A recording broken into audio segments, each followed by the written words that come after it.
Well, my name is John Spritzler, member of PDR Boston, People for Democratic Revolution in Boston. And I'd like to be talking a little bit about this question, and then we'll have some discussion. The question is this: if it's such a good idea to remove the rich from power, have real, not fake democracy with no rich and no poor, that's what we call egalitarian revolution. And I think it is a good idea. And I know a lot of other people do too. So the question is, if it's such a good idea, how come progressive organizations don't advocate it? They don't say in their own words, they don't even hint that their goal is, in addition to their particular issue that they're concerned about, that they also have the goal of removing the rich from power, to have real, not fake democracy with no rich and no poor. They just don't. I've put some organizations on the whiteboard here, which I've done some investigation into. These are the main progressive organizations that people are aware of in the United States. Some of them are, the local ones around here. You got City Life Vita Urbana, that fights gentrification and unjust evictions. The JP New Economy, Transition, Mass Senior Action Council, Mass Jobs with Justice, Haymarket People's Fund, which funds lots of progressive organizations. ACE, which is a local Boston group called Alternatives for Community and Environment. Open Media Boston is a media source for leftists to write articles and get them online. Race Amity is about promoting positive relations between black and white people mainly, and based nationally, but with a big presence in Boston. Yes Magazine, progressive magazine that a lot of people like. The Nation magazine, of course, the biggest, national progressive magazine that you find in practically every progressive person's living room or bathroom. It's reading material. The Progressive magazine, named The Progressive itself. And Democracy Now!, which, the big radio, TV, Amy Goodman source that a lot of people look up to for leadership and progressive thinking. Maybe less well known is this group by Gene Sharp that promotes nonviolent organizing and claims to be about how to replace dictatorships with democracy with nonviolence. And the Jewish Voice for Peace, which is one of the largest organizations that opposes Israel's oppression of Palestinians. So the question is, how come none of these organizations say what so many people want, which is we have to build a movement to remove the rich from power?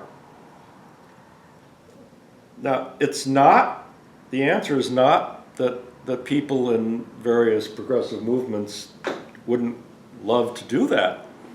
You talk to the people who are fighting for the $15 an hour minimum wage, and you can be sure every single one of them virtually is going to say, yeah, that'd be great to remove the rich from power, have no rich and no poor, real, not fake democracy. So the problem isn't that the constituents of these progressive organizations don't want to have a revolutionary egalitarian movement. The problem is that practically everybody who is a member of or a follower of these kinds of progressive organizations believes, I think very wrongly, but nonetheless, they believe that if their organization were to publicly say, yeah, we're also for egalitarian revolution, we're also for removing the rich from power, the members of these organizations believe that if the organization did that, it would lose public support. What's your name? Luis. I'm David. David. You're Indian? We don't have to introduce Dave. We can save that for later. And I'm recording myself. So the problem is that the members of these progressive organizations, although they personally would love to remove the rich from power and have no rich and no poor and real not fake democracy, they don't think the organization should advocate that, because they think that if the organization did advocate that, it would lose public support, because the idea is, the public would be scared away by all this radical talk. So that's part of the explanation for why these progressive organizations never talk about removing the rich from power. But there's another reason. And that's sort of what I found out when I started doing some research about these organizations. And that is this. Every progressive organization large enough to have a paid staff, like the ones on the board, gets a significant part of its funding from what I call big money. By big money, I mean the Rockefeller Foundation, the Ford Foundation, the Heinz Foundation, George Soros's Open Society Foundation. These are the billionaires that actually rule the country. And these are the people who, in large part, are funding virtually any progressive organization that has a paid staff. If they have to pay rent money for an office, have some employees, you can be almost certain that they are in a significant degree dependent on the ruling class, the billionaire class, for their money. Now, do the members of these organizations know that? Mostly, no, they don't. Mostly, they're told the money comes from little donations from, fundraising from, just regular people. These organizations, the progressive organizations, do not advertise where their funding comes, with one exception on this list, which is the Progressive Magazine, which actually does list on its webpage its funding organizations. Don't ask me why they're the exception, but for some reason they are. In order to find out where these organizations are getting funded from, you have to do research online, and I'm only beginning to learn how to be adept at doing it, and it's a sort of a situation where I find the more I look, the more I find. Hi, how are you? Hi. Hi.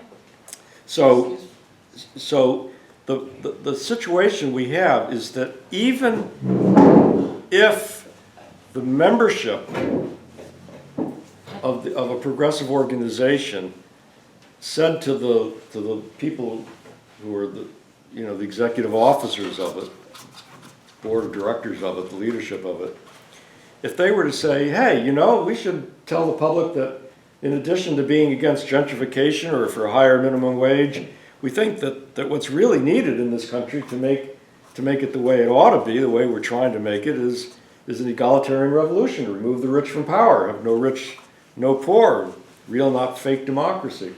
The leadership would discourage them from going forward with that idea, because the leadership knows that would be a good way to lose the funding that they're getting from people like George Soros, the Rockefellers, the Ford Foundation, and they'd lose the rent money, they'd lose the salary money. The organization could not continue to function as it's been functioning. So, and of course, I should go back and mention something that I should have said a few minutes ago. The reason why the constituents of these progressive organizations believe that they would lose public support if the organization openly advocated egalitarian revolution, removing the rich from power and so forth. The reason they believe they would lose support is because they, like all of us in this country, form unconsciously, if not consciously, form our opinion about what the millions of Americans who we don't know personally think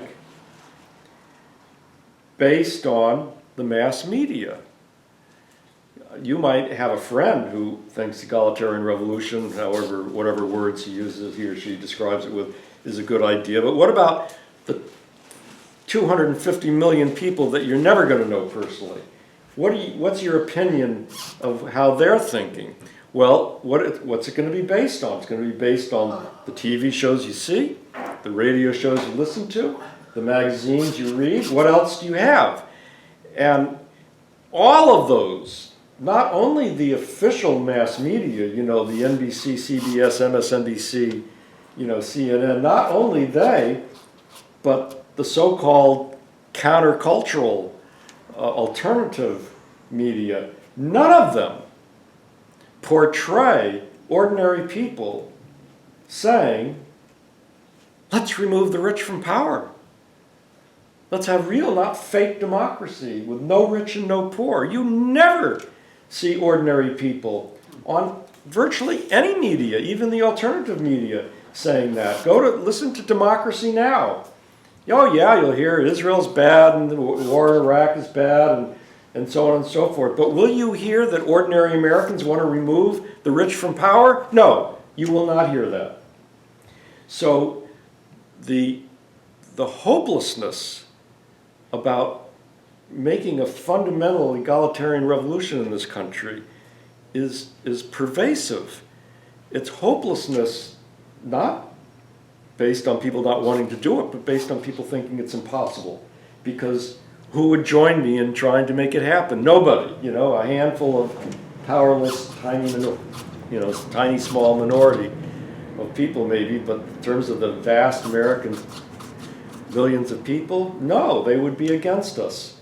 How do I know they'd be against us? Well, if they weren't against us, you'd hear them saying we ought to make an egalitarian revolution. You never hear that, do you? So that's how it works. So who controls the mass media? Who funds the alternative press? It's the same people. It's the billionaires. It's the George Soroses, the Rockefellers, the Fords, the Bill Gates and Melinda, and Melinda Gates Foundation, and so forth, and Teresa Heinz, and there's a bunch of them. So that's the situation we're in. And all I want to do is just give you a few little facts that I found out about how big money is actually controlling progressive organizations. So I will, here, there's two pieces of paper you can look at, they're the same.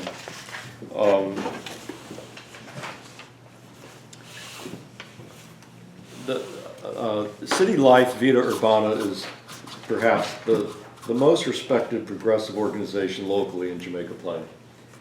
You could argue there's another one maybe, but it's high on the list. And it's quite large in terms of, has a big staff and has a lot of people that it has engaged in very admirable solidarity actions to try to stop, occasionally successfully, wrongful, unjust evictions that related to the gentrification that it's opposing. But I think it's fair to say that the City Life Vita Urbana as an organization is keeping people busy not building an egalitarian revolutionary movement, because it never talks about the fact that there's a big problem, that the rich run the country, that it's a dictatorship of the rich.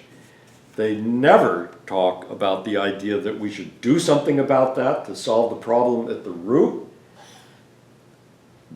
They never talk about the idea that, maybe it's not a wonderful idea to just keep fighting evictions, winning some, losing many, forever and ever and ever, so that our great-great-great-grandchildren will be fighting gentrification and fighting evictions. That, they never address the problem at the level that people really want to address it, to solve it at its root.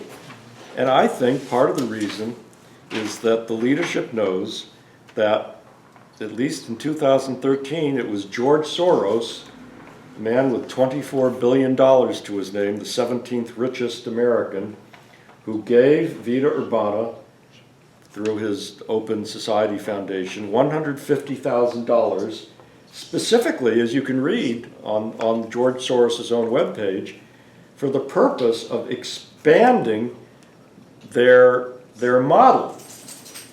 And what is their model? Well, if you go to their webpage, you can see the leader of Vita Urbana, Steve Meacham, giving a talk about his organization. Now, this was a talk in Seattle recently. He was invited to be the keynote speaker at a radical organizers conference. Now, you would think that if a person who thought that we should remove the rich from power and build a movement with that goal, if that person was ever going to have a good place to say so, it would be when they're the keynote speaker at a radical organizing conference. But you would go online, you listen to his half-hour speech, and there is not a single hint that that is anybody's goal, never mind Vita Urbana's. Not a hint. What does he talk about? He talks about the model. And the model, in his words, the phrase is the sword and the shield. And that refers to the sort of the two-pronged process of having people engage in solidarity actions to defend someone who's being evicted, to try to block an eviction. I guess that's the sword. And I guess, and the shield is having lawyers in court arguing the legality of it to try to stop an eviction by legal arguments and so forth. The sword and the shield is basically a strategy for never addressing the problem at its root, for only responding defensively on what I call the treadmill of defeat. You just constantly try to stop bad things. You succeed once in a while, you lose most of the time, and it goes on year after year after year after year forever.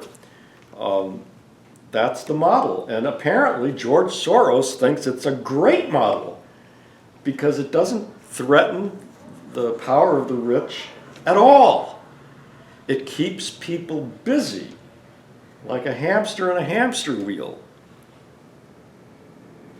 fighting against the things that George Soros and his plutocracy class are creating problems for people, getting away with, with the extreme injustice of their having their wealth and the power and the privilege that they do, and using terrible things to keep people from challenging that power, including mass murder, wars, Orwellian wars of social control, that we're familiar with, Iraq, Fallujah, so forth. This is going to go on forever if the model that George Soros is paying $150,000 for continues to be the model that people look to for leadership in dealing with this problem. It's a tragedy that we're in this situation, and it's got to stop.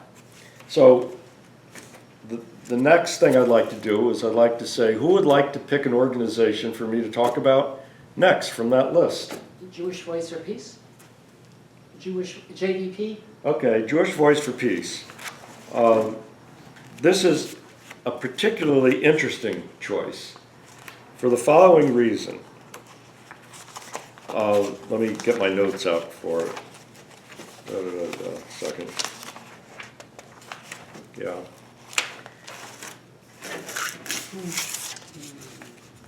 I started researching Jewish Voice for Peace several months ago, and I'll tell you what I found. And then I mentioned it because I exchanged emails with someone who's active in Jewish Voice for Peace. And I said, you know, the problem with Jewish Voice for Peace is that it doesn't say what needs to be said about the conflict in the Middle East with Israel and Palestine. It's deliberately ambiguous about it. And this is what I mean. The central key grievance of Palestinians is that they were driven out of 78% of Palestine, the part of Palestine that is officially called Israel today. They were violently driven out in 1948 and then more in 1967, and in littler ways to this very day. They were driven out simply because they were not Jewish. And the official Israeli government is adamant that they will not be ever allowed to exercise their right of return, which is one of the basic United Nations, human rights, Declaration of Human Rights. Everyone has a right to return to their country. Israel denies them the right of return. There are now millions of Palestinian refugees living in refugee camps outside of the homes where they or their parents, or in some cases grandparents now, were born. 75% of the people living in Gaza are from inside Israel. Many of them have the keys to the houses that were in Israel, but they've been driven out. That's why they're in Gaza now. They weren't born in Gaza. Same can be said for refugee camps all over the Middle East, Syria, Lebanon, and so forth, Jordan, and some are in the United States, and so forth. The number one grievance of these people, completely justified grievance, is that they have been ethnically cleansed and they want redress of that grievance. They want to be allowed to return to their homes inside the 78% of Palestine that's now called Israel. They want to be compensated for the land and other property that was stolen by the Zionists when they were violently driven out. And they're asking for nothing the Jews didn't ask for of the German government as compensation for what the Nazis did to the Jews. It's the same. So the point is that if they were allowed to return, then the population inside this part of Palestine that's now called Israel would no longer be a robust 80% Jewish population. The Zionists insist that ethnic cleansing be carried out to ensure that the population inside what's now called Israel always remain a robust 80% Jewish. Now, the reason they do that, by the way, is not because the Zionist leaders are the billionaires in Israel and the generals and politicians who were beholden to them. And what they want is they want ethnic cleansing of non-Jews to create so much anger among the Palestinians and the Arabs and Muslims who were sympathetic with them.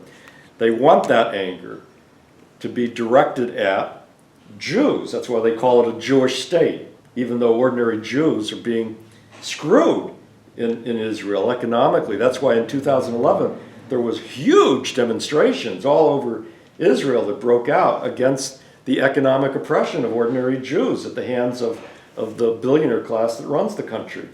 So what does the billionaire class do? It has to make sure that ordinary Jewish people in Israel are more afraid of Arabs than of the actual Jewish ruling class that's oppressing them, so that they look towards that oppressing Jewish ruling class as their protector against the, quote, real enemy of ordinary Arab people whose only complaint really is they don't want to be ethnically cleansed. Okay, so if an organization was truly interested in building support among Americans for Palestinians in their just effort to undo the ethnic cleansing, they would talk about the grievance. They would explain the grievance. And they would say, among other things, that no, Israel as a Jewish state, which means based on ethnic cleansing, does not have a right to exist. They would explain that everything that Israel does, all the horrible violence that Israel says is to protect, Israel's right to exist, is unjust because it's protecting that which ought not to be protected, which is a state based on ethnic cleansing. And they would explain this to Jews. Well, the Jewish Voice for Peace, until recently, has never done that. They have never forthrightly, unambiguously said that the Palestinians should be given their right to return. They say, in my article I discuss this online, you can see it online. They say things that were calculated to persuade Jewish people who did want to support the right of return to feel that they could be comfortable joining Jewish Voice for Peace. But once they were in Jewish Voice for Peace, their desire to support the right of return would never be explicitly expressed. So it was sort of like a way of corralling the best Jewish people on this issue and silencing them, neutralizing them, getting them in an organization where their best aspirations would be silenced for all practical purposes. Well, Jewish Voice for Peace was in fact getting big money.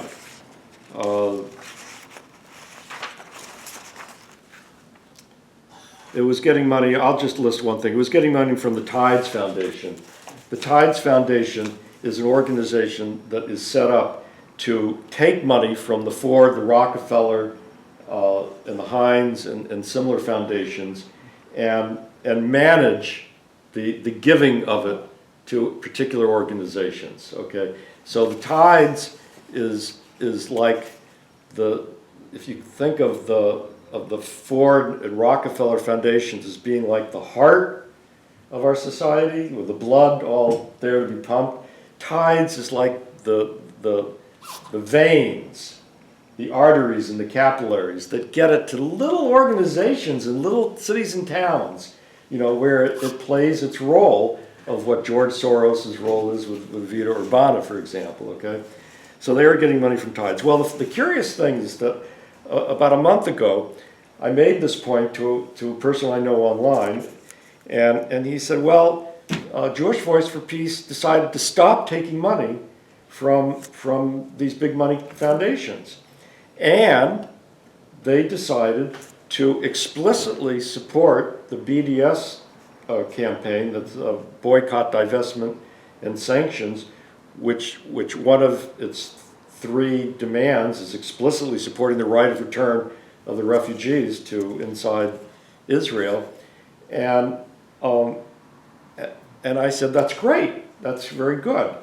Well, I went online and I saw that nothing changed on their webpage, so I was a little bit dubious, but he said, well, they just have their big meeting, it's going to take some time, and lo and behold, they really did take a good step. in making now prominent on their webpage, which wasn't there before at all, their support for BDS and right of return, which goes to show, in my opinion, that an organization can't really play a positive role that it ought to play until it decides to stop taking money from these big money sources. I mean, it seems to me it makes the point. So that's Well, my response. so they'll be off that list, I guess, soon. Well, it was good to discuss it Yeah, because that's really it makes the point. You I have know? a friend in the group, that's why I was curious. Yeah, but this is only very recent, like Yeah. weeks, few weeks ago, right? So, maybe we should take one more one more organization and then just have a general discussion, okay? So, anyone, take a pick. Or if you don't want to, we'll stop and just go into discussion. Haymarket People's Fund? Democracy Now? No, the Haymarket People's Fund. Haymarket, okay. I have some personal experience with Haymarket, which is this. In 2005, I was joined and became a member of the Somerville Divestment Project, which it was organizing to try to get initially just Somerville to divest from financial holdings in Israel and to do that in support of the Palestinians.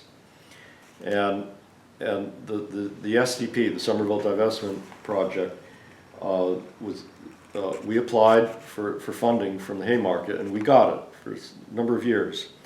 And then, at my urging, and people agreed with me, I said that we ought to also tell the public that what's needed is an egalitarian revolution to solve the problem because it's the plutocracy in the United States. The reason that the plutocracy supports ethnic cleansing, Israel's ethnic cleansing, is because it wants to have a credible boogeyman enemy to make the Orwellian war, known as the War on Terror, have credibility.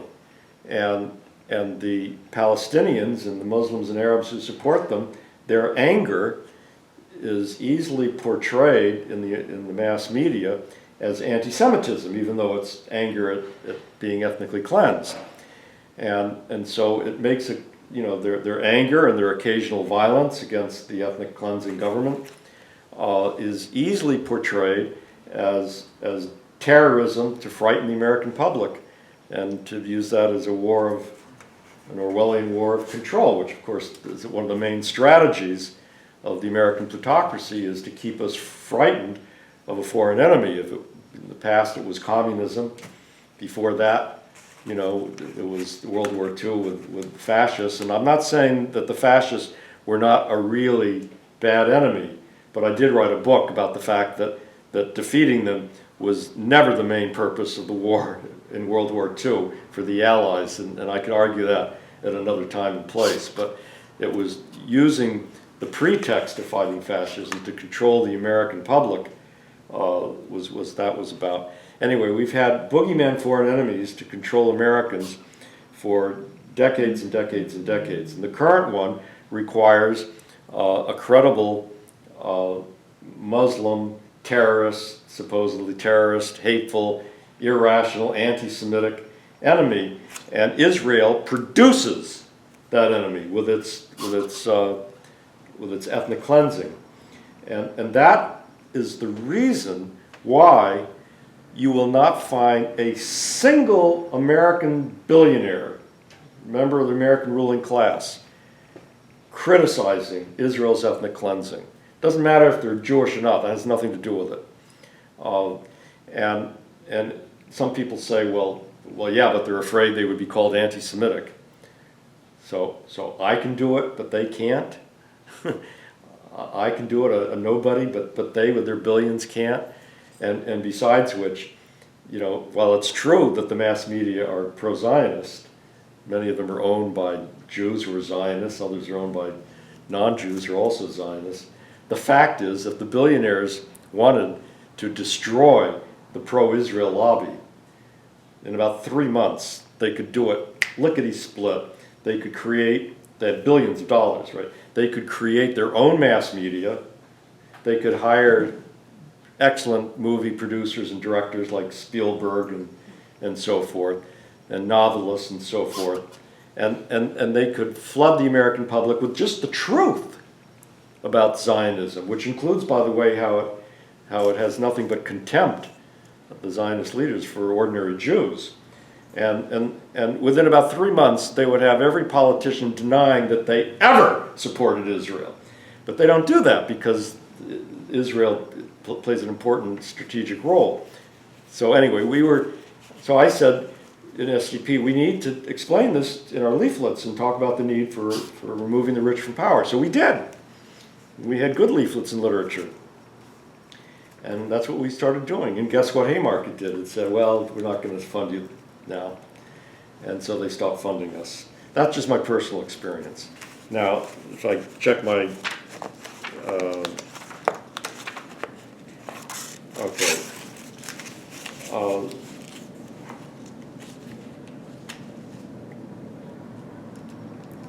Well, okay, Haymarket is partnered with the Aspen Institute. And the Aspen Institute, and the details are all in my article online. You go to the PDR webpage, and you can see about big money. There's a menu selection, big money control of progressive organizations.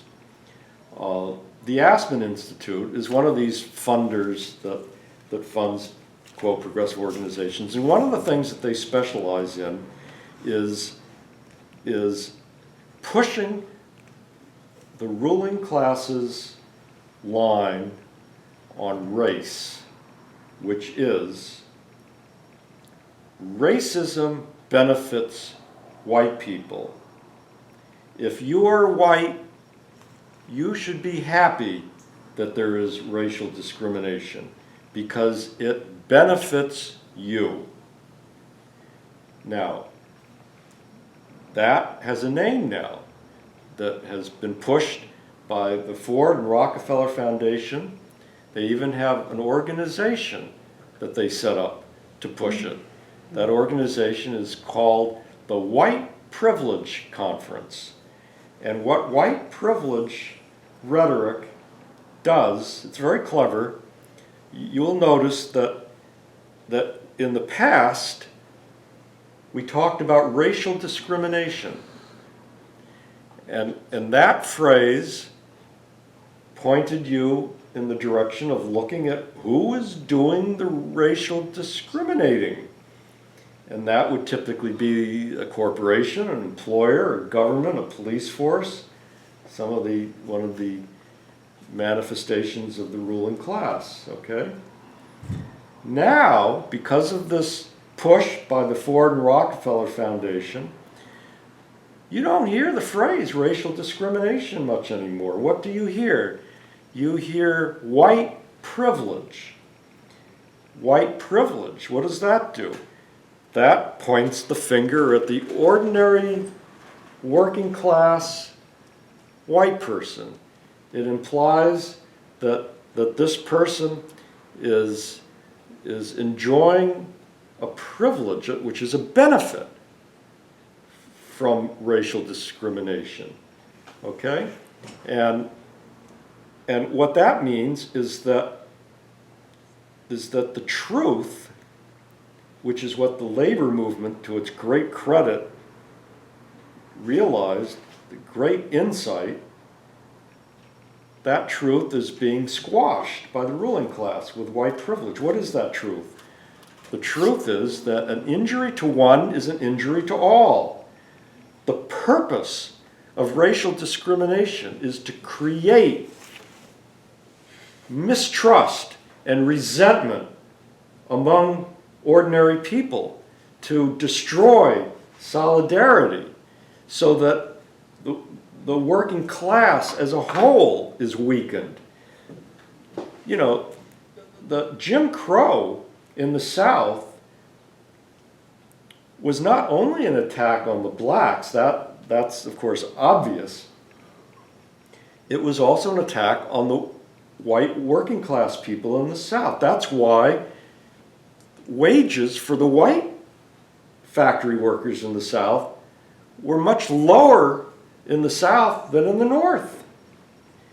That was exactly the reason why they had the KKK and the Jim Crow laws. It was to destroy solidarity among the working class people. In the 30s, there was an organization called the Southern Tenant Farmers Union that brought together black and white tenant farmers throughout the entire cotton belt of the South, all the southern states known as the Cotton Belt, Mississippi, Arkansas, and so forth.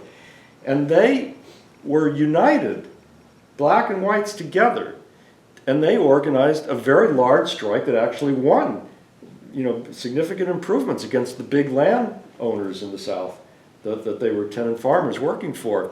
And that Southern Tenant Farmers Union was attacked by the KKK, and they had to join together to fight those attacks.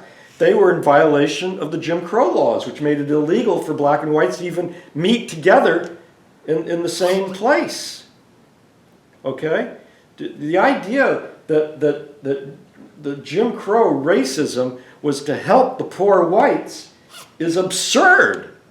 And yet, I've had the unfortunate experience of talking to college-educated people in the last couple of years where I have said to them, tell me, do you think that the Jim Crow laws in the South benefited or harmed the poor whites in the South?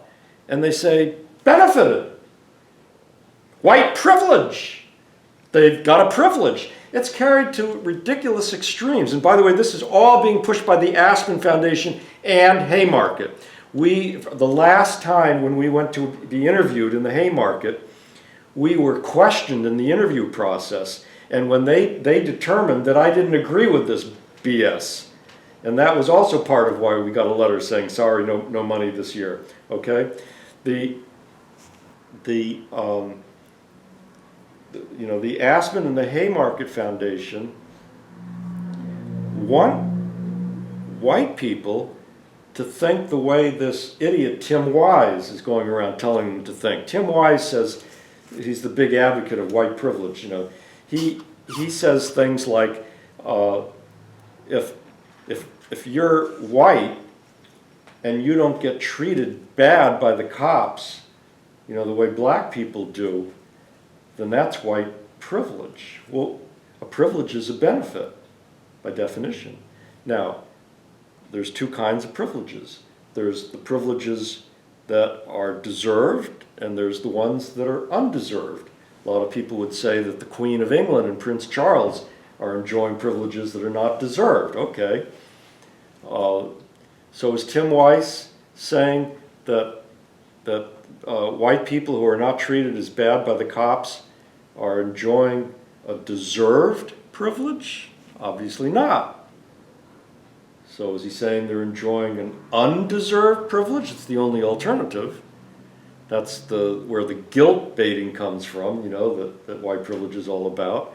Okay, if it's an undeserved privilege, then they shouldn't have it. Then the conclusion would be that white people should be treated just as badly as blacks. That's the logic of what he's saying. He's saying, let's demand that the blacks, start killing white people too.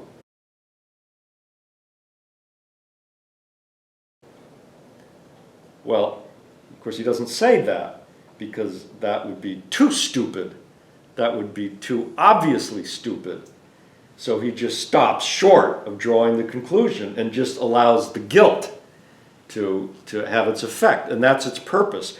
And the way the guilt works is that some white people, in response to being told they have an undeserved white privilege, feel guilty, and to expiate that guilt, the extreme case, they do things like they block traffic of commuters on I-93, the way they did a couple of months ago, to prove to themselves that that they're not on the side of white people, they're against those bad white people, even though they're white. So they block the mainly white commuters in I-93 in the name of fighting racism. That's a sort of the leftist approach. But most white people say, hell no, I'm not guilty. Though you jerks who are calling me a racist because I'm white, I'm trying to avoid using swear words, but you can imagine that in reality the swear words would come out. You know, you're a bunch of nuts. And all you people who are talking about being anti-racist are wrong. And of course that drives whites into the camp where the right wing, you know, welcomes them and says, yeah, you know, people who are against racism, they're your enemy, you know, and that's how it works. Okay, well, the Haymarket Foundation is pushing this divide and rule, and that's how it works. So that's what I think about the Haymarket. Details are on the funding, but on the web page. Okay, should we open it up to just general? I mean, I should talk Yes. less and you should talk more. Discussion. Okay. I'm a psychologist. I think we're talking about in basic approach here is this is about human behavior. Okay, and my approach to these kinds of problems is to look at the origins of human behavior. And what this culture denies and ignores is that the origins of human behavior start very, very early in life, back to infancy. And of course, most people don't remember their infancy. Does anybody here remember your infancy? Okay. What is your name? Andrea, I'm David. Okay, does anybody here have an opinion on whether they think their experience as an infant has had any long-term effect on them? I know it has. Yes or no? You think it has? Yeah. What do you think? I assume it does. You're not sure? I can't argue the case. Okay. What- Anybody else what's have an your opinion one way or the other? name, What kind is it? Yeah, so it has, yeah. Okay, Tom so David. what I'm hearing is that it's possible or likely, but we don't really know. But how much public discussion do you hear about this?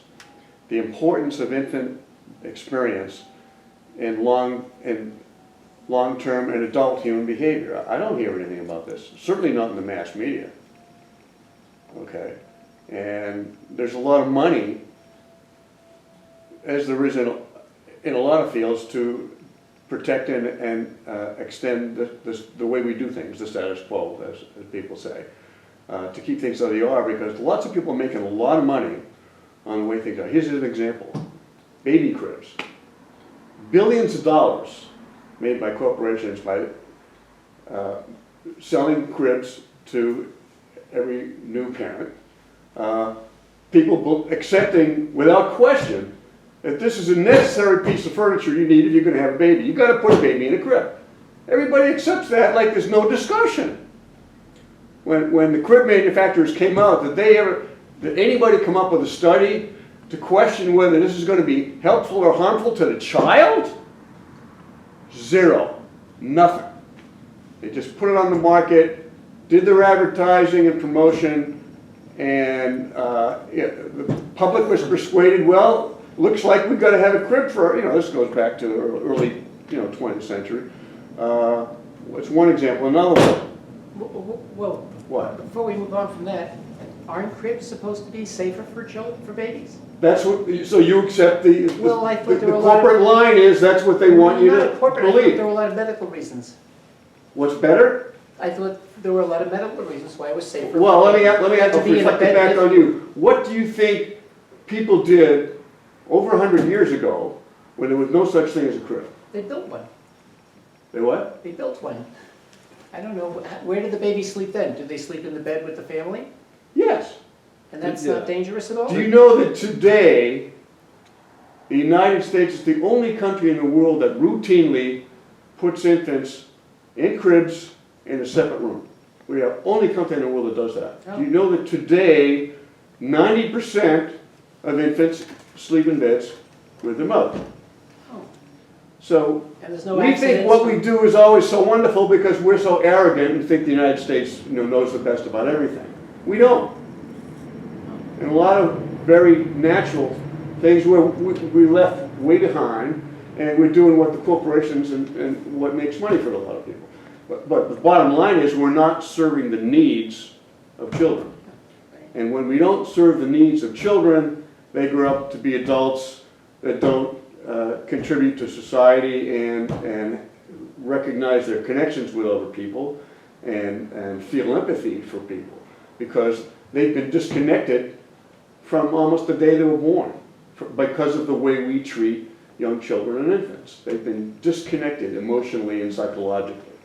So people are growing up, and then there's this value of you got to be independent. Big value in the United States. Let's be independent. So if you talk to someone and they talk about their children, oh, I have 2 daughters and a son, and they're independent. Like that's so wonderful. What about interdependent? What about being able to connect with other people and not just have your own house? I mean, people live in their own houses. They're disconnected from their own families.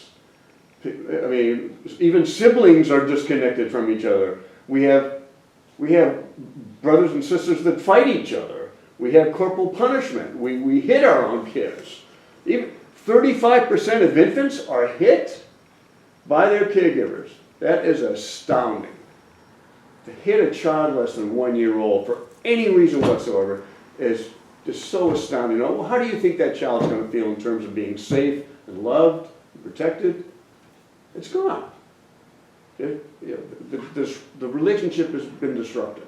So I could go on and on. If you want to hear more, let me know, but I do have to leave in a little while. But, I think what you're saying is valuable, and I just want to put another perspective out there that the root causes of certain human behaviors start in infancy, and just to quickly summarize, it comes down to how we treat children and questioning our cultural assumptions and values and how we treat children, starting from the day they're born. Thank you for listening. Yeah, the Unitarian Church in JP, they have a thing out front with different quotes and stuff. They'll leave it up for a few months, and the one that's up right now, maybe they changed it, is, "And how are the children?" Mm-hmm. And whatever you say about whatever advancement or brave this and that, but how are the children?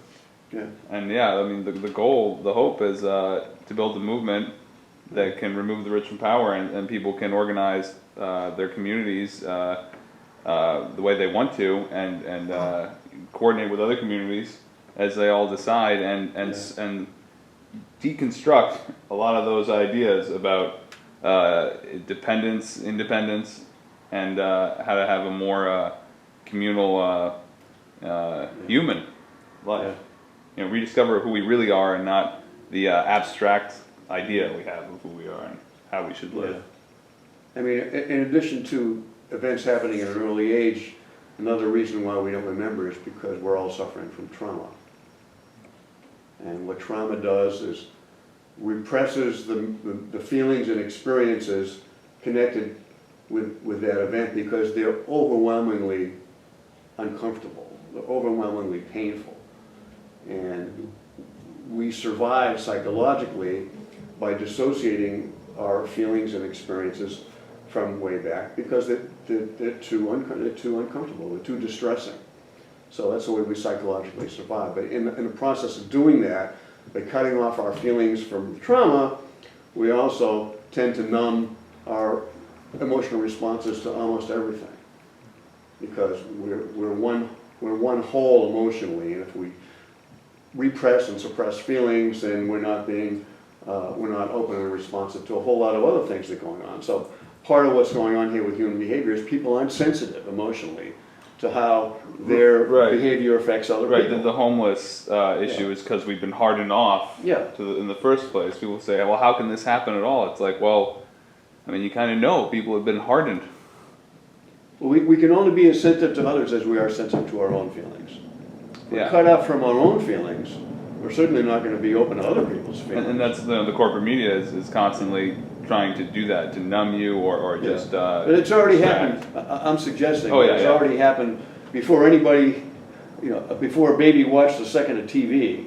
Right. If they were left in a crib for 5 hours, Yeah. or born cesarean, and had other unnecessary birth interventions, or bottle fed, another unnatural activity which is historically,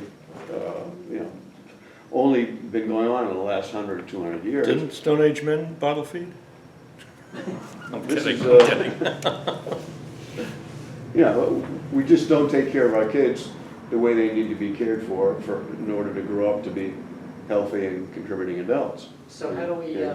how do we turn that around? Is that the same struggle? Well, it's a long process. It's raising awareness and education. And, What about all those Could- corporations that are let me- making let me- millions of dollars making cribs? Let me posit a link between, Yeah. Go the, ahead. my topic and the topic you're putting Yeah. on the table. It seems that one connection between the two is that what you described in many aspects could be put under the label of atomization of people, separating people. okay, The independence, the separation of brothers and sisters, separation of the Yeah. child from the parents, the mother. The theme is separation. yeah. And atomization of people, it's just another way of saying it, is a way of destroying the relations of solidarity between people, and solidarity is a threat to ruling elites. Ruling elites want people to be atomized. And I think, you could look at society through that lens and see that there are forces that are trying to make society more atomized and forces that are trying to resist it. And I think,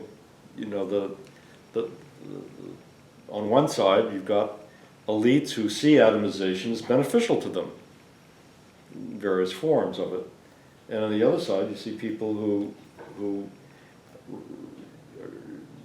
don't like the atomization of society, recall the earlier social norms where there was more connection, families were larger. I could talk about my own father's family, the more extended family, more solidarity within the family. When one sibling had hard times, the higher generation parent told the other siblings to chip in and, help out, right? That kind of stuff, which is less the case today, which happens less and less. So people recall the earlier, less atomized things, and they try to preserve it. And that a lot of the struggles that are taking place, I think, could be seen as examples of that. So that's all. I'm just trying to connect Yeah. the two.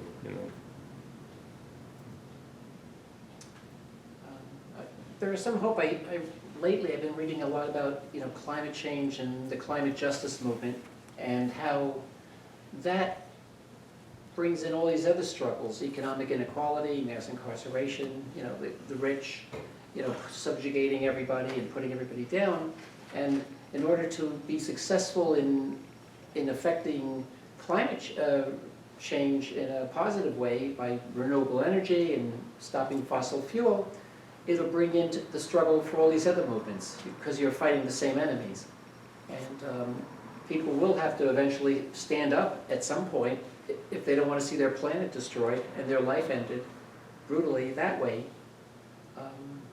Yeah. Maybe this mass, change. Yeah, the environmental issue makes it so obvious that the corporations and the ruling class don't care about what you care about at all. It makes it so obvious when you say The you're Gulf of concerned. Mexico and BP is such a classic example Right. of that. We want, our reasons for it are ours, and then they say, okay, well, that's interesting, but it's not economically feasible, and they say these things, that make it clear that they don't actually care about it directly the way we do at all. And it just makes it more clear that, well, if that's the case with this, with maybe mass incarceration, maybe they don't care about that issue the way I do, and they're not their goal regarding it is different than mine. You know, my goal is the environment be healthy. Theirs is that it make the money. You know, That's so they are all connected. I can add that the motivation for some very rich people is a compulsion for power and control. Okay, and a compulsion for power and control can come or be related to a lack of power and control when one was a child. And if the family is relating to each other in a healthy way, if a child cries, for example, a child deserves and should normally get immediate attention, love, being held. Okay? If a child cries and doesn't get that response, it leads to a feeling of hopelessness, and with other factors may lead to a tendency, well, this is what I didn't get. Again, this is all unconscious. People aren't making this connection consciously. But I'm saying if we're deprived of what we need when we're very young children, we may have a compulsion to seek that later when we are adults, and we do seek to get the power, quote unquote. It's not the same power. We're in a different age, we're in a different environment, but people seeking to control because their lives were out of control when they were children, couldn't get their needs met. Not getting your needs met is very, very painful. That gets repressed, unconscious. It's still there. The body remembers what the mind forgets. So our lack of feeling can drive us to have a compulsion to project our early situation onto our environment later. For example, seeking limitless power and control over people. And that's like acting out this lack of need satisfaction earlier in life. I'm not saying it's everybody, I'm saying there's all kinds of different ways that people can try to deal with the lack of their needs getting met when they were younger. And there's a whole spectrum. And this is an extreme on one. Another extreme is, people have so much repressed anger in a certain environment, they'll go kill people. Because they're just finding ways, to release their very quiet, relatively isolated individuals can be the angriest people. Mm-hmm. And if they're in a particular environment, socially, in a gang, or political beliefs, access to guns, all these different social environments can be a trigger, a secondary effect. To set off the primary factor here is the repressed anger. So they can explode at any moment if somebody insults them or whatever. Yeah, the boss hits the woman hits her son, the son hits the younger one hits the dog, hits the cat, Passed on. Yeah. So a little awareness and education and inviting people, urging people, first, even before they become parents. Right. It's a very serious decision to have a child. Yeah. Are you ready? Are you ready to provide for these children's needs? If you're not, what do you need to do? Half the children in this country aren't intended. Mm-hmm. The pregnancies are not intended. So how much love and affection are they going to get if their parents didn't even intend to have them? It's starting off. Well, they'll often get all that their parents have, but that's sort of the issue that their parents are dealing with a deficit, and everyone it just gets passed on. It's what some people call it intergenerational transmission, and right. You use the word deficit, which is appropriate. So part of the issue here is recognizing your own deficits and healing yourself before you go to this, hopefully the serious decision of having children. We all need some healing, and we're having a difficult time dealing with that directly. So instead we act out indirectly. Unfortunately, it's complicated and it's painful to deal with directly, but it can happen. Well, hopefully there's eventually a point in your life where you can overcome a lot of these Yeah, yeah. deficits, you know, I mean, as much as possible and be, you Would anyone be interested in my website? know, sure. Yeah, sure. Well, yeah, I gotta say, like RonaldGoldmanPhD.com. Okay, Very simple. thanks. the people often say, well, in order to have that revolution, you need the people need to be healed, and it's like, well, it's kind of one and the same. You know, the healing is sort of the revolution. You know, people coming together, identifying the true enemy, and you know, explicitly making the goal being more solidarity and unity. And by doing that, they're creating the basis for the movement that's the revolution. And at the same time, they're, you know, doing the healing that they'll be able to do on a bigger scale and more thoroughly once they're in power. But you know, it's the same thing. I support multiple approaches. Right, It's not yeah. either or. Right, exactly. It's totally, you know, as multifaceted as people are. Mr. Bicycle Times, I don't know your name, but Luis. Luis. Louis? Luis. Luis? Do you have anything you'd like to say about the talk? I'm just listening, yeah. I'm listening. Listening, okay. You know, when you give a talk like the kind I did, one of the things you want to hear is whether people think you're crazy or whether it's true. So if you have any feedback on that, I'm all ears. Yeah, I definitely, you know, think, like some of these organizations that you talk about, well, in general, that you're talking about, that they're just like, they're just like, you know, running a wheel, you know, like a gopher or something like that, or It's either, the metaphor is either a hamster a wheel hamster. or a hamster. treadmill. That's, the hamster is the one I wanted, yes, thank you. But I don't think they're consciously not, I don't think they're consciously, obviously, saying Right. we should remove the rich from power, but we don't want to talk about it. They're not even aware of that. This isn't like deliberate, this is just ignorance of the big picture. The only way to find out is to ask them personally, which I haven't done. Well, that would be a good question, because I don't think, honestly, I don't think most people even have that But picture let in me mind. tell you what I have done, which to me suggests something about this. And you probably know this, but the others don't. So on our webpage, pdrboston.org, there's a link to our YouTube channel, and that YouTube channel has had a number of videos added to it in the last few weeks, and one of the kinds of video used to be called man on the street video, but now political correct, I guess you have to say person on the street video. But I have made 4 of them so far, and I intend to make more in the next few weeks. The 4 are 2 in Brighton Center and 2 in Roslindale Square. And I have been, you know, with my little camcorder, that camcorder, and this button in my hand that says, let's remove the rich from power, have real not fake democracy with no rich and no poor, which you can grab a button if you want, they're on the table. I asked people with the camcorder going, and you know, person on the street, would you care to please tell me what you think about this button? And some people don't stop to talk, but a lot do, interestingly. A lot do stop to talk.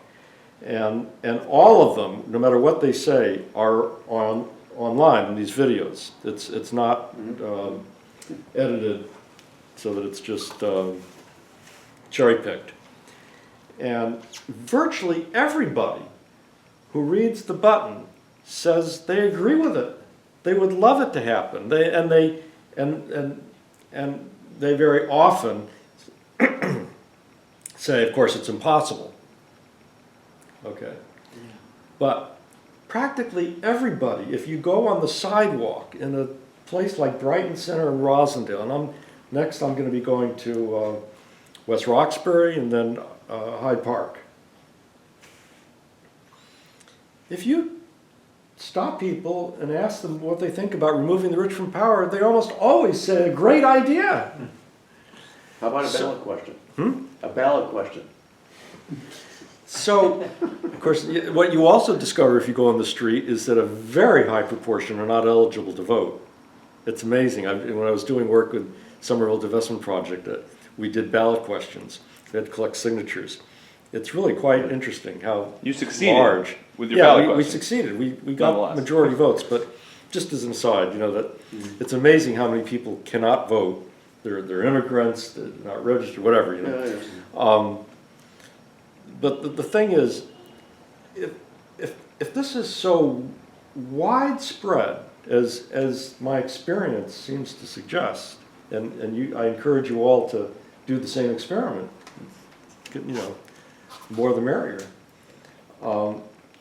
It's a little bit hard to believe that none of these Amy Goodman types that has ever entered their head to find out if maybe some Americans would like to remove the rich from power to put an end to all these horrible things that she talks about every day. But It's not- more easy for me to believe that she knows damn well that her funding from the Tides Foundation, which is what channels all this, the veins from the heart of the Rockefellers and so forth, that she can't do that. That's not allowed. I think they know what's allowed and what's not allowed. I don't know, I mean, you're asking these people in the street, and it's only once you ask them about it, they're not walking down the street thinking, I wish we Okay, could remove the rich Grant, from power. it's logically possible that if Amy Goodman were right here next to me, she would be saying, my God, I never thought of this. Tomorrow morning, you're gonna hear me call for removing the rich from power on Democracy Now! That's possible.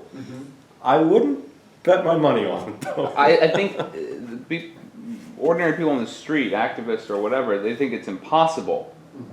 But it's very different from them knowing that that's actually kind of what would really, if there's one thing that would change Change everything. everything, you know, in the direction they want. I mean, they know that's it.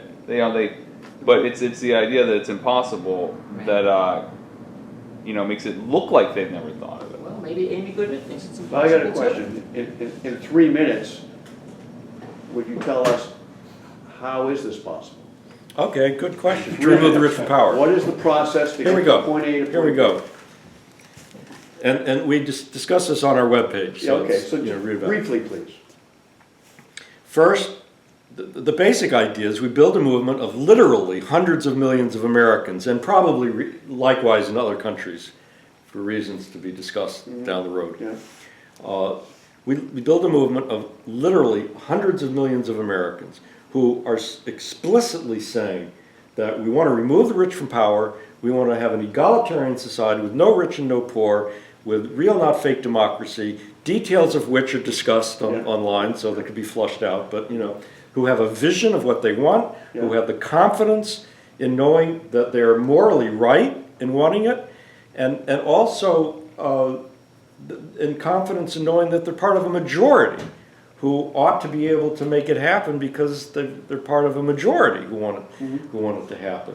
A movement with that confidence and that determination that comes from it to succeed can do something which of course is out of the question today, which is it can persuade a critical mass of the soldiers in the American military to refuse orders that they would get at some point to attack and repress the movement. And in fact, But wait, a minute, attack it as a response to what action? as a response to people saying that we are now going to take over all of the industrial wealth of this country and make it and use it the way we think it should be used for the benefit of ordinary people. Specifically how? That We're gonna take over, what does that mean? that By all, force? okay, here, Yeah. here we go. Yeah. Here we go. We've been talking about, we've been advertising meetings of the local assembly of egalitarians. So one can imagine that one of the aspects of this movement is that you have local assemblies of egalitarians, people who support It's actually essential. this. It's What? essential to the movement. Yeah, okay. That you have these local assemblies of egalitarians all over, Yeah, meeting yeah. in the Jamaica Plains and Yeah. West Roxbury's And that's- of the United States, okay? A And, well-organized. movement, yeah. and, Yeah. like, you know, the Seattle General Strike, there was something sort of like this. They decided, what was going to be produced and delivered and what services would happen and what wouldn't. And the mass meeting of the workers in that 6-day general strike decided what was going to happen economically in Seattle in 1919. So these general assemblies would decide, and remember, their members are the people who do the work. Yeah. They're the workers in these places.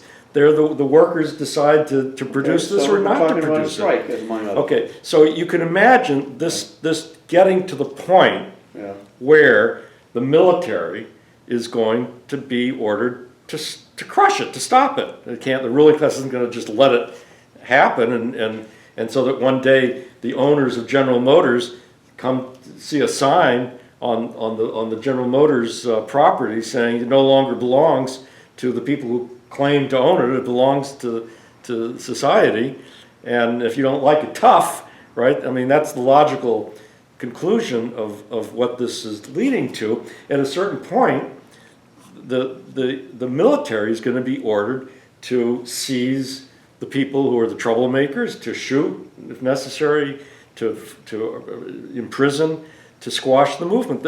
That's the reason. The fact that people know that will happen is the reason people don't try to do all the things I've been talking about, because they know that, you know, that you can only go so far before they'll shoot you. I mean, people know that. The 82nd Airborne Division, people know it exists, and they've got weapons that make our little guns look like toys. So there has to be a way to deal with that problem, or else you got to say, forget it. It's impossible. And I'm saying there is a way to deal with that problem. The problem of the 82nd Airborne Division and so forth. And the way to deal with it is that this movement is so large and so confident and demonstrates such determination that it can realistically call on a critical mass, not every single one, but a critical mass of soldiers to refuse orders to attack it. This is how regimes fall. This is how the Tsar in Russia fell when the Cossacks, who he was relying on to put down the big demonstrations in St. Petersburg, fraternized with the demonstrators, and after a week of fraternization, they actually refused to attack, and what they did do is they attacked the police who were attacking the demonstrators to protect the demonstrators, and the Tsar fled. That was it. He knew, you know, he had no power. The Shah of Iran had to flee. I'm not promoting a theocratic regime, but it does make the point that the Shah of Iran, 1979, had the most powerful military in the entire Middle East. And he fled. What you're saying makes campaign finance reform look easy. Possibly so. I mean, Okay, so let's get the easy one done. I'm not saying this is easy. I'm just saying it is a realistic solution. saying- Let's get to work. We're looking at a generation at least here. Possibly. Okay, so The Spanish My- Revolution my- was decades. You know what they say about the time to plant a tree. My opinion is campaign finance reform is the most important political issue there is. But it won't achieve what needs to be achieved. Well, it's a huge step. But it's a step. See, it doesn't it's take not- away it's the each power one of the these billionaires. steps, If we remove money from the political process. which won't happen. You can't. It won't happen. If a person is a Paul tells me billionaire, that's power- more likely? Ron, Well, that's Ron, inherently impossible. Politics Ron. is power. When you have money, it's in there. It's Yeah. not possible to separate when them. the It's not right, possible. Abrams Well, right. It's not. if we have a movement that Why not go all the way if you have a movement big enough to do that? Yeah. well, this is all speculative. I know, but Okay, I'm Ron. speculating. My It would opinion make more is- sense Ron. to My do that. opinion is that Let's campaign posit- finance reform is easier to achieve than what he's Let's talking let's about. posit. I let's- agree, but that's partly Ron. because it wouldn't be useful Ron, let's even if posit- you could achieve something posit that a would qualify movement. as that. Posit a movement that is so powerful that it can prevent a person with $1 billion in his bank account, or 70, 80 billion like Bill Gates, whatever, from using that money to have any substantial control over people in society. Because that's what we're talking. You said get money out of politics. You mean prevent money Which is from like being used contributing to a control the for way our example. society is. Yeah. Okay. If the movement is that powerful, guess what? That movement has removed the rich from power. that means that those billions in the bank, which is just a number in a computer, Yeah, you know, yeah. is totally irrelevant now. That is exactly the same thing as people putting a sign up in front of the factory gates saying, new management no longer belongs to the shareholders. It's the same thing. John, do you think- And if you say, no, I'm for something less, then you're saying, well, I'm for something that doesn't really remove the power from the billionaires. Again, it's not either or. I'm just saying, let's work toward the same general goal, but there's other ways that might happen in 5 Well, or I'm 10 years advocating instead of explicitness. 50 or 100. This is my experience, my take on history. Movements never win in terms of social change for the better. Movements never win more than what they explicitly aim to win. Examples. Yeah. Examples. The Civil Rights Movement explicitly aimed to abolish Jim Crow. It succeeded. Yeah. And now we have the new Jim Crow, Right. where blacks are incarcerated and the cops are killing them and so forth, okay? It's a be careful what you wish for theme. In South Africa, the movement explicitly aimed to abolish apartheid, and they succeeded.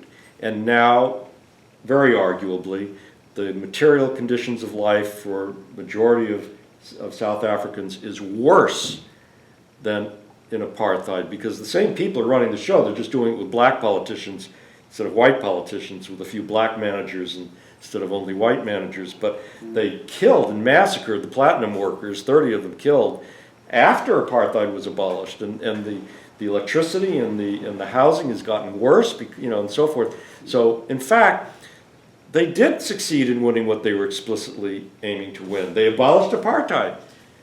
But they didn't abolish class inequality. In order to abolish class inequality, which is what no rich and no poor is shorthand for, you have to explicitly aim to abolish it. And if you don't, it's like you'll win the 8-hour day. And so now people have 2 8-hour day jobs to live, you know? You only get what you explicitly aim for. So if you're aiming only to have a law that says that a politician can't control, you know, can't use his money in the electoral arena this or that way, They can you'll sell probably it. win it. I'm not denying it.